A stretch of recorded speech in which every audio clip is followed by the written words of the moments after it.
Hi, I'm Patrick Risley, pastor and teaching elder at First Presbyterian Church, Fort Lauderdale, Florida, and welcome to today's This One Thing, which is our daily devotional that takes a piece of scripture from the Daily Common Lectionary, and we pull out a singular thread and look at what it might mean for us today. Well, today we're going to be looking at the gospel, or not the gospel, but the book of Acts, Acts chapter 24, and we're going to be focusing mostly on Acts chapter 24, verses 25 and 26. Years ago, in several of the former churches I've been at, I used to teach a seminar called the Legacy Seminar, and the Legacy Seminar was designed to help people prepare for the end of life. Now, what does that mean? Well, it means oftentimes I learned in ministry, people weren't ready to have a funeral for themselves, for a member of the family. And so what I did is create a curriculum where we talked about the issues of death, theology of death, what does the Bible say about death, what does it say about resurrection and new life, and talk about those types of things, which would lead into some thoughtful discussions about should I be buried or should I be cremated. But I also brought in people from the outside. I brought in people from a funeral home to let them hear from folks firsthand on what the process is like. I would spend time helping them fill out paperwork as they would get to the point of death. One of the things that we discovered was, I even had financial planners come in and say, as you're getting ready for this time in your life, you need to be thinking about financial realities. And they would talk about that. What I discovered was we started with a large group. The next week would always get whittled down a little bit more. The third week they would wait to, they want to hear the financial planning piece. And then the fourth week, when we talked about actual death and about what happens and what we need to be thinking about, the class was only down to about 2 or 3. And this is everywhere I taught it.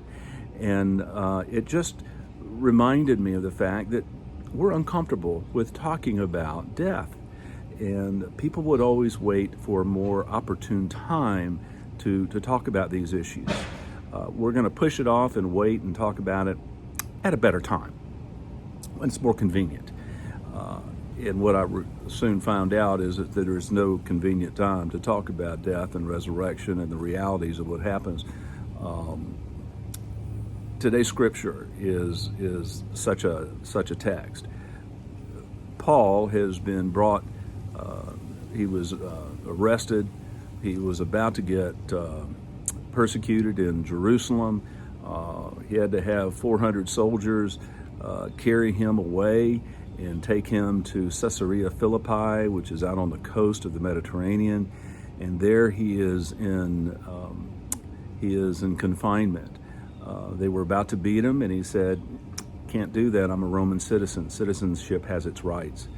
And so he was given some good treatment there under arrest. And he would listen to the governor there, Felix. And Felix would love to come and listen to Paul. Our scripture today says some days Felix would come and heard him speak concerning the Christ. Felix had something pricked. He was interested. But then we read in verse 25, and as Paul discussed the issues of justice, as he discussed the issues of temperance, as he discussed the issues of judgment, Felix became frightened. He began to tremble. And he would say, "Paul, go away for the present time. When I have an opportunity, I will send for you then."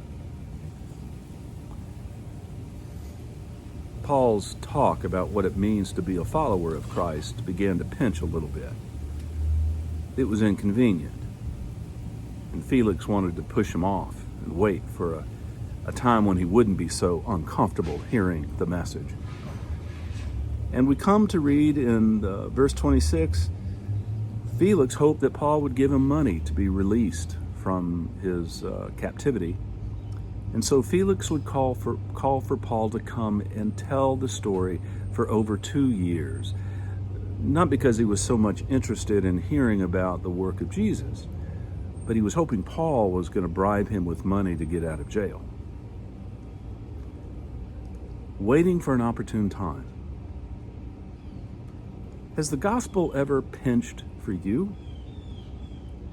Has there ever been a time when the gospel presentation, when the message of what it means to live a faith in Jesus got a little too close? And we sit back and we think, I'm